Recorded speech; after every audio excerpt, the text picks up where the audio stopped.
তো তার জন্য আমি আপনাদেরকে ধন্যবাদ জানাচ্ছি। এসডিপিও সাহেব ডিটেল আলোচনা করেছেন। আমিও দু একটা ব্যাপার বলতে চাই, কারণ গত ডিসেম্বর মাসে 4 জন লোক মারা গেল, 3 জন লোক মারা গেল এই ডিস্ট্রিক্টে।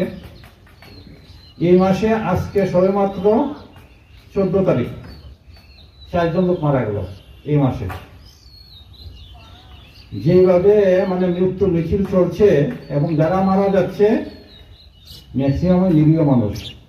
মারামারি যদি হতো বা অন্য কোনো কারণে যদি মারা যেত, দুপক্ষের কিছু না কিছু দোষ থাকে, কিন্তু গাড়ি অ্যাক্সিডেন্টে যে অত্যাচার জীবনগুলো চলে যাচ্ছে এটা বিনা দোষেই চলে যাচ্ছে। যদি আমরা সবাই, শুধু আপনারা না, আমরা বলছি, আমরা সবাই যদি সতর্ক হতে পারি, সচেতন হতে পারি, ট্রাফিক আইনগুলো যদি মেনে চলতে পারি, গভর্নমেন্টের যে টাইম টু টাইম যে ইনস্ট্রাকশনগুলি যেগুলি দেন, যেগুলি আমাদের মাধ্যমে আপনারা ডাইরেক্ট আপনারা পান, সেই ইনস্ট্রাকশনগুলি যদি আমরা মেনে চলতে পারি তাহলে আমরা সবাই বেঁচে যাব। আমরা সবাই বলছি কেন, কারণ আপনারা এক্ষণে যারা বসে আছেন ড্রাইভার হিসেবে বসে আছেন, কিন্তু না কোনো সময় যদি এখান থেকে আপনারা আগরতলাতে যান বা আসামে যান, আপনারা কোনো সময় প্যাসেঞ্জার হয়ে যাবেন বা বাড়ি করে যদি যান পথচারী হবেন।